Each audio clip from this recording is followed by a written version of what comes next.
like giving the best player on your team as that. That, you know? like, oh man, but he's the only bright spot there.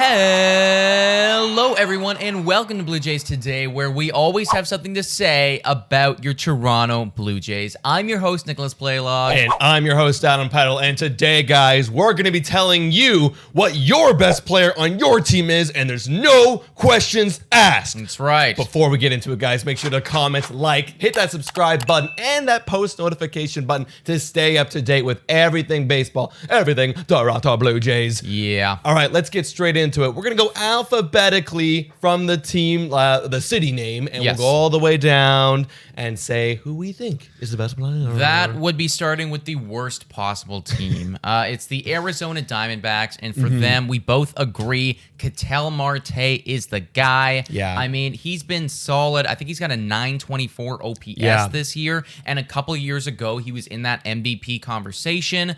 It's also, too, like, there's just not a big pool of guys to choose from over there. Yeah. So Ketel Marte, like, I'm locking it in. Like, he's got to be their best player. I agree. Next is the Atlanta Braves. And now this one we're kind of split on this year. I said Ronald Acuna Jr., last 3 years, guy's like one of the best players in baseball, without a doubt. Obviously, right now he is injured, but this year, 4.2 WAR based on Fangraphs, and an OPS of 990, and then his home runs for stolen base, 24 home runs, 17 stolen bases, so he's on pace for like a 30-30 year without the injury. Yeah, I went Freddie Freeman here just because, like, he's obviously we're not going to see any Acuna for the rest of the season, and if these Atlanta Braves do make postseason, then I think their MVP of the year is going to be a Freddie Freeman. Also, he did win MVP last year as well. He's got an OPS very close to 900. He's got 86 runs scored, 26 home runs, and just because there's no more Acuna for the rest of the year, it feels like if these guys make postseason, it's going to be on the back of a Freddie Freeman. But, I mean, if Acuna was healthy, I'd probably give the shout-out to Acuna as well. Absolutely. Now, going over to Baltimore Orioles, this guy, huge breakout year. Got to shout out Cedric Mullins. Oh, yeah, baby. Guy is third in baseball in average, second in hits, fifth in stolen bases with a 920 OPS. Guy's having a breakout year. Baltimore, you got a bright future. You're building around that guy. Yeah, totally. And one of your top prospects. Absolutely, man. Cedric Mullins is a stud. It feels like Trey Mancini has kind of passed the torch over. The new best guy in Baltimore is Cedric Mullins, and hopefully they can find a way to build around this dude. Absolutely. Boston Red Sox. Right now, currently third in MVP voting. Granted, he is far behind the first two. I'm giving the nod to a Rafael Devers. He's been solid for the last 3 years now. This year, he's got 89 RBIs, I believe it is. A ridiculous amount. Bunch of home runs, bunch of runs scored. OPS 930. Kid is a stud. Absolutely. I'm going to give a little shout out to Xander Boagearts as well. Over the last 3 years, he has a better WAR according to Fangraphs at 13.2, Devers 11.0. But I can see Devers in the next 5-10 years being an absolute monster and overtaking that the face of Boston Red Sox. Yeah, 100%, dude. I already think he kind of is. You know, it's like whenever we're playing Boston, I feel like they're starting to highlight him a bit more, you know? Oh, yeah. Like Devers. And they highlight Boagearts as like the underrated stud of the league. Right, you know? right. Yeah, no, I hear you, bro. I hear you. Chicago White Sox now, and Lance Lynn is the guy. Yeah. Now, I do want to give a very honorable mention to the other reigning MVP of a Jose Abreu. He's having an awesome year, right up there in RBIs like he always is. But Lance Lynn right now is a stud. He's in that Cy Young conversation. 119.2 innings pitched, an ERA of 2.26, and a win-loss record of 10-3. Really helping the White Sox on this postseason journey that they are about to embark on. That's incredible. That is incredible. Now, on the north side of Chicago, at the Cubs, we've got, this one was a little difficult because they traded away their top 3 best WAR leaders. They really, they didn't have that many people left. No, there wasn't. But if we were to name someone as the best player, we would go Wilson Contreras. I guess. A catcher, 750 OPS, 17 home runs. This doesn't sound impressive, but a 1.9 WAR. That's actually leading the team right now. Yeah. So, I mean, there just congrats. really wasn't a whole lot of guys to choose from. Like, there's this one guy, Patrick Wisdom. I really like him. He's really good. He looks really good, but he's only got like 219 at-bats and like never done anything prior to this. So hard to put him above a Contreras, but I mean, maybe in a year or two. Maybe in a year or two. That's the guy that you gotta like be looking at, Chicago Cubby fans. Who freaking knows? Who's Cincinnati next. And these guys have finally got the big breakout from this guy. He was projected to for a while, and now it's happening. It's Jesse Winker. He's having a hell of a season right now for these Reds. Yes, he is. A 955 OPS. He actually leads the league in total bases with 235. That's a lot of total bases. It's a lot. Great breakout year. And obviously you can shout out Castellanos as well. He's like right there neck and neck in the war with him. But got to go with Jesse Winker. It's just really impressive stuff. Yeah, totally, dude. And I feel like this guy's going to be an elite for these guys for years to come. Oh, yeah.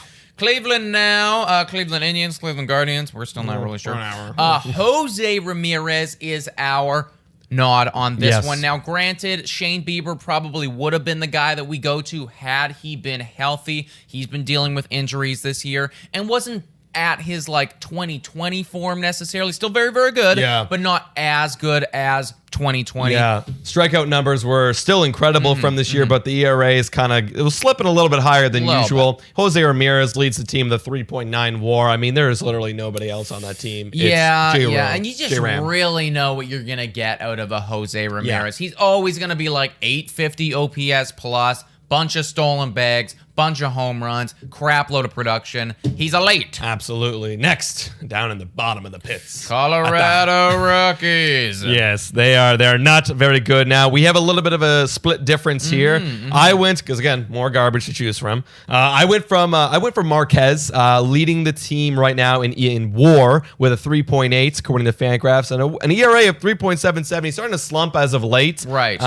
But you have somebody different. Little key guy. I'm going to CJ Crone right here. He's got an 881 OPS this season, and this is actually nothing new. I was kind of shocked to see that over the last 4 years, which spanned about 1,400 at-bats, this guy's got an OPS of 823. I believe he might have just won either Player of the Week or Player of the Month. Player of the Week, Player of the Week. So, like, he's obviously, like, doing some incredible stuff there on a lineup that doesn't have a lot going on right now. So, I mean, CJ Crone, really underrated, I think, but, like, he could definitely be their best player on Colorado. Absolutely. Next team is the Detroit Tigers. Now, not a lot to choose from here either. This could easily change year to year depending on who really breaks out. I can see Casey Mize being their best guy very soon. Totally. But right now, according to Fangraphs, the guy with one of the higher WARs on the team is Akil Baddoo, 23 years old, 800 OPS. Yeah, literally not much to choose from, guys. I'll be honest. Yeah, it is a dry kind of desert over there going on in Detroit. It's hard to, you're trying to salvage any sort of like nice OPSs and WARs, and there's not a lot going on. But Akil Baddoo putting up a good year. Granted, like I said, Casey Mize, I mean, he's doing really good. We got to be talking more about Casey Mize. Absolutely. He's going to be an ace. Absolutely. Next is the Houston Astros, and this one was really interesting because their lineup is absolutely messed up. It is pretty messed up. We're also split on it too. Leader right now in their WAR is Carlos Correa, 4.1, having an exceptional year with an 838 OPS. Obviously, Bregman's been injured. Gurriel having a sneaky year. Shout out him. Michael Brantley leading the league in average. So it's like, what are you going to choose from? But there's one other guy. Yeah, I keep saying that this guy needs to get talked about in the conversations of Tatis, of Vlad, of Juan Soto. This is Yordan Alvarez, a 966 career OPS since he has been in the league, and it's an 881, so he's even slumping this year for his career stats, but he is obviously a stud. I mean, 22 home runs, 77 RBIs. I feel like this guy needs to get a little bit more rep going on because he is elite. You know what I think it is? It's because he's a DH. They DH him, so like the WAR, the defense, they don't count for that, so it lowers him. So, you know, I think that's it. But the bat is like Nelson Cruz type. Yeah, the bat is crazy, dude. The bat is crazy. Yeah. Kansas City now, and we're looking at their catcher, Salvador Perez. He is dope. 830 OPS. I mean, Kansas City, they got off to a hot start off the top of this season and then had a bit of a drop-off. But Salvador Perez has not dropped off at all, man. He's been consistent. No, 30 home runs. Really good from Salvador Perez. Another great year he's putting up. Little shout out, too, for Whit Merrifield. He's also really up there. Not high in the OPS, but the stolen bases at 34 leading the league. It's the production, dude. It's the production of Whit Merrifield when he does get on base. Somehow he finds a way to score. And when people are in scoring position, usually he picks up the RBIs, too. So absolutely. Who's next on this list? Los Angeles Angels. And I mean, this one, it's Ohtani. It's obvious. Shohei Ohtani, man. Yeah. I mean, you could obviously make a very strong argument for Mr. Fishman, Mr. Mike Trout. But this guy has kind of been hurt pretty much the whole year. Yeah. And you just got to give the nod to what Shohei Ohtani's doing. It's like when you're putting up Mike Trout offensive numbers and you're pitching like an incredible ERA of what, 2.93, and you're leading you're way above everybody else in MVP votes right now. I would go Shohei Ohtani. Yeah, I mean, obviously shout out he's not just the best player on that team, but he's probably the best player in the league right now. So it's got to be a Shohei Ohtani thing. Absolutely. Who's next? Next is the Dodgers. And obviously, you go over to Detroit, you don't know who to choose from because there's not a lot of options. You go over to the Dodgers, and there's so many options that it's very difficult to choose. I mean, you could make an argument for a Mookie Betts. You could make an argument for a Max Muncy. We decided to go with a Walker Buehler. This guy's putting up a hell of a year over there. Definitely Cy Young votes are going to be coming his way. 154.2 innings pitched, 162 strikeouts. Crazy good ERA, 2.09. Yeah. He's awesome, dude. And that 2.09 for qualified pitchers, he is leading the MLB right now. 4.2 WAR in Fangraphs. Guy is an absolute monster. Yeah. I think he's 27 years old. I believe he is. Dude is an absolute stud. He is by far. He is the next Clayton Kershaw. Totally, 100%, bro.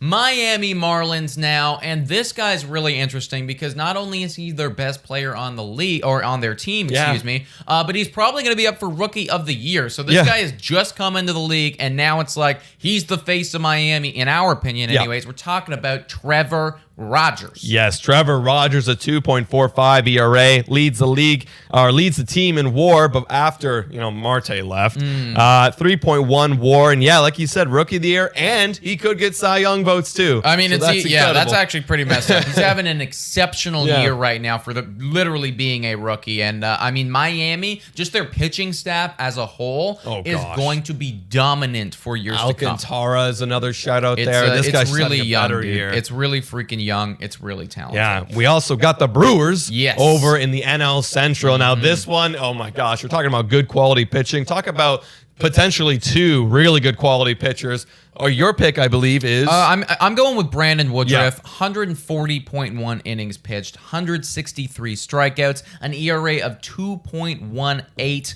a WHIP of 0.9. Like, this guy is just consistently putting up quality starts, giving his team an opportunity to win, and I think he's got to be the best player over there. Yeah, I would say so as of right now, but don't look any further. Just next to him in the rotation is Corbin Burns. Fangraph says he has a 5.6 WAR, which is absolutely messed up. Still a 2.23 ERA, and this is messed up. I didn't realize he led the major leagues. He leads the major leagues in FIP, home runs per 9, walk rate, and strikeout rate. Yeah. Dude is absolutely unreal, so don't be shocked if that crown is taken away next year. Yeah, he is pretty freaking good. They have a pretty crazy rotation over there at the Brew Crew. Minnesota now, a bit of a difference here from us as well. Now, I decided to go a Jorge Polanco because he's having a great year at an 814 OPS, and this is also nothing new. When you look at his last 3 years, it spanned roughly 1,200, 1,300 at-bats, and he's got an OPS over 800, really, really good production. He's staying on the field, because I know you're going to say a guy that's not really on the field, and I would agree that if he was on the field, probably that guy, but I mean, this guy helping his team win. I agree, yeah. Byron Buxton is absolutely godlike. Last 3 years, 504 at-bats. That's 1 year of production, 3 years, so obviously injuries concerned. But in those 504 at-bats, 33 home runs, an OPS of 903. It's absolutely messed the hell up. A 282 batting average. And talk about speed. This guy is lightning fast, so when he gets on the base paths, he can do some damage. So if he's healthy, he's great. He could literally be an MVP this year if he remained healthy. Yeah. Just, gotta stay on the field, dude. Gotta stay on the field, big guy. New York Yankees now, and this one, giving it to the ace, Garrett Cole. I do believe that Aaron Judge could make an argument there. He's having a great year, and obviously we know that Aaron Judge has been elite in the past, but Garrett Cole kind of doing what Garrett Cole typically does. 136 innings pitched, 185 strikeouts over 136 innings pitched, and like hardly any walks at all. He's a stud, and the fact that his ERA is 3.04 right now, and that's high for him, like this is a down year for him. It's Garrett Coleman. Yeah, I mean, like he's figured it out after the sticky last 4 years, 3-time All-Star, in the Cy Young vote, top 5 in 3 years. Yeah. And then a WAR 4.0, which leads the team. So Garrett Cole, hands down. Yeah, he's a stud, bro. Other New York team, and we're also going for a pitcher here as well. Now, frankly, again, this one's tough because he is injured. We're talking about Jacob deGrom, and if we're looking at like who is actually like on the field today right now, like if they do make postseason, like will deGrom be the guy that brought them there? Maybe, maybe not. He still has the highest WAR though on this goddamn team, which is actually messed up. Yeah, and that's why he's got to be for me the best player on this team with a 1.08 ERA. Dude, he is the best pitcher in the major league. So not picking him as the best player on the team, that's a disgrace to Jacob deGrom. ERA of 1.08. Like I can go on forever. Strikeout per 9. 14.3. If he was healthy and pitching, like the stats that throw out for Burns, no, it's gonna be Jacob deGrom. Yeah, it's all deGrom. It's all deGrom, dude. So yeah, honestly, hopefully this guy comes back soon. The Mets clearly really need him right now because they are fighting for their postseason lives with Philly and with the Atlanta Braves. So Jacob deGrom, you got to get back on the field, big guy. Absolutely. Next is Oakland Athletics. We got a unanimous decision here. It's Matt Olson having a really good sneaky year. Absolutely love, because I don't really pay too much attention to the Athletics, to be honest. No. But a 4.4 WAR, 946 OPS, and 30 bombs. 30 bombs, man. You gotta absolutely He's a slugger, dude. He's an absolute slugger. I've always thought that his batting stance is like one of the coolest in the leagues because he kind of passes bat out in front of him. Like, I don't know. Check it out. His batting stance is weird. Clearly, it's working for him, though. Oh, absolutely. And next, we got the Philadelphia Phillies. Now, this one was really close because you obviously have Bryce Harper, who's arguably right now, he according to some betting odds, he's second right now in the MVP race. But we had to give it to Zack Wheeler. You know what? I'm changing it. I'm changing it right now, dude. Okay. It is Bryce Harper. Okay. I'm thinking about it right now, and everyone's always talking about how Bryce Harper is underrated now, and I think we're doing it literally right here. He's got a 981 OPS this season. I know you can still stick with Wheeler. I'm going with stick with Wheeler, but the best player on this team is Bryce Harper. He had a 930 or 40 OPS last year too. So I mean, I'm going Bryce Harper, man. I gotta go with Zack Wheeler because the last 2 years have been absolutely messed up. Like 2.5 sub ERA. Well, this year actually has a 2.59 ERA. His WAR is 5.5. It really looks like Wheeler is becoming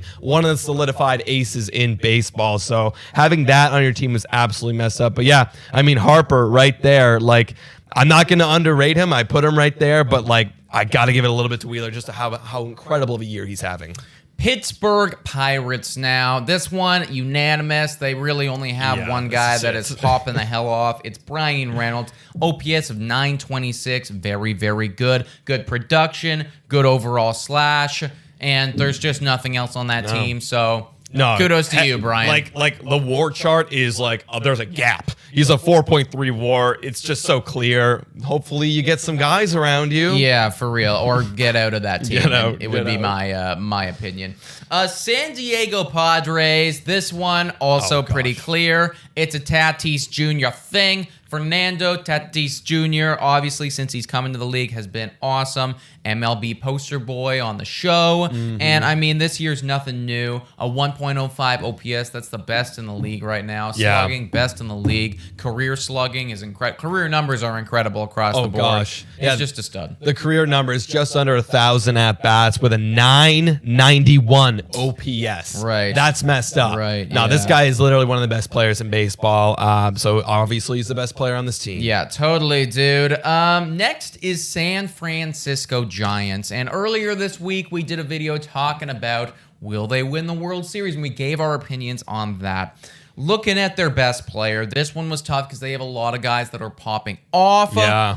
I'm going Buster Posey with this just because he is doing incredible stuff over there. A 972 OPS. Now, one thing I didn't really think about, and maybe this is because, like, he just got there. I think an argument could be made for a Chris Bryant. Right. But I mean, Buster Posey, like, Yeah. he's just been so good for them. Like, his almost whole tenure that he's been with the Oh, Giants. he's been amazing. And another guy I want to shout out is Kevin Gausman, too. A 2.40 ERA, 3.9 WAR. But yeah, I'm going to give the slight edge to Posey, too. Just the incredible career and the bounce back this year after taking a year off in 2020. Posey's the man. Go get it, guy. Yeah, totally, dude. Seattle Mariners right now, and it's the one nut phenom, Mitch Haniger. You know what? I look at this team, and I'm kind of shocked that they're doing as well as what they're doing, because on paper they don't have any like big, beautiful, bright numbers that pop off to you. It's kind of like a bunch of guys who are doing like pretty good. Yeah. And that's kind of what Mitch Haniger is doing right now. That's it, man. Yeah, I like Mitch Haniger. Another shutout guy, Ty France, kind of doing similar stuff to him. Very it's, similar. It's his first year with the team, but Mitch Haniger for Seattle has been doing it much longer. Yeah. So slight edge to the one net wonder. Totally, dude. Totally. St. Louis Cardinals now. And for this one, I mean, this guy was a stud with his former team, and he has continued to be a stud in St. Louis. It's Nolan Arenado. We were all a little concerned. Maybe that Coors effect plays into it. And maybe it is a little bit. Tiny bit. But it's Tiny like, bit. I mean, an 839 OPS, Yeah. a lot of home runs, 78 RBIs. He's just putting together another great year on Yeah. the resume. Nolan Arenado is an incredible player, and when you factor in the defense, he has to be the best player on this team. I absolutely agree, my man. Is next Tampa? Next is Tampa Bay. Tampa Bay. Now this one's also really weird because it's like I didn't really expect to pick this guy. No, to be honest, no, not really. It's Brandon Lowe. Yeah. He actually has one of the best WARs on the team at 3.4, OPS 835. He's really good. But one other guy who didn't really crack the list because he's going through Tommy John right now, and that's Glasnow. I think he would have been my pick if he were to stay healthy. But, Yeah, no, I think it would have been my pick as well, right? But he's not going to be with the team this year. He's probably not going to be with the team next year either. So it's just kind of hard to say like, oh, this is the guy right now. Brandon Lowe putting together a nice year. Obviously, he's got a bunch of home runs, bunch of RBIs. Like, he is a slugger for them. So yeah, I gotta go Brandon Lowe. Absolutely. Texas Rangers are next, and this one was hard. This because was a garbage fire. They traded away all their good players. Yeah, I mean, like, I obviously would have selected Joey Gallo had he still been there. Yeah. And then if, like, he was gone, I would have selected Kyle Gibson had he been there, but then he's gone as well. So then they were just left with this absolute garbage pit. Yeah. We decided to go with Adolis Garcia. Yeah, and I like him. Like, he actually's really slowed down since the All-Star break. Yeah. 26 home runs. And like, he was an All-Star this year, and like a 772 OPS. Like, that. Yeah, like, dropped. why am I giving dropped. the best player on your team as that? That, you know? like, oh man, but he's the only bright spot there. Yeah, So that's congrats. the thing, right? And it's just like, they really suck, guys. Yeah, they Like, really there's blow. not a whole lot to love about the Texas Rangers. Yeah. Next is your Toronto Blue Jays. You know where we're going with this Yeah. one. I didn't even write down the numbers because at this point, like, I know them all pretty much by heart. Yeah. But it's a Vladimir Guerrero Jr., a 1.02 OPS at the time that we were making this video. 35 bombs, second in the major leagues. Obviously putting together a very, very nice year. Yeah. Slowed down a bit, but he's still the best player on our team. He's still definitely second in the MVP race, a WAR of 5.2. So that's incredible. That's really up there. But yeah, hopefully Vladimir Guerrero Jr. can keep it up the rest of the way. It looks like the season is starting to get to his legs a little bit. Yeah. He's starting to slow down. Yeah. So hopefully he can finish strong and remain that best player on the Jays. Totally, bro. And last but not least is the Washington Nationals. And we're going to give the nod to a Mr. Juan Soto. This one, again, guys, they had some other dudes there. Max Scherzer, Trey Turner, they would have been in the conversation for it. I mean, a healthy and popping off Steven Strasburg might have even been in the conversation for it. But with Max Scherzer gone, Trey Turner gone, Steven Strasburg injured, and Juan Soto being the absolute god tier player that he is, it is so clear it's Juan Soto. Absolutely. I mean, this year is like considered a down year for Juan Soto at 942 OPS. Last year at a 1.185 OPS in that shortened season. So you got to really see what he can do in in a hot stretch. Obviously, he started off the year a little bit hurt, but he's ramping it up ever since, especially after the All-Star break. So Juan Soto, without a doubt, is the best player on the Nationals. Absolutely. So there you have it, guys. The best player on every single team as decided by us. Yeah. Let us know in the comments down below what you think about this list, who you disagree with, who we snubbed, who you do agree with, and who are some sneaky picks that you would have. Please, in the comments, let us know. And guys, you can also check us out on Spotify, Google Podcasts, Anchor, Radio Public, and Breaker. Also, it's $3 a month to become a Patreon. Shout out and thank you to all of our current Patreons. Hello, everybody. Hello. And there you go. But we'll see you on our Wine on Wine. If you become a Patreon, you can become on the show, and call in and talk to these cool dudes. Yeah, it's a great time. Great time. Also, Today Jays is the code for Monkey Knife Fight and Manscaped. Use the code to get the deals and discounts that you saw throughout this video. It really helps and supports this channel. And thank you guys so much for watching. And go Jays, go!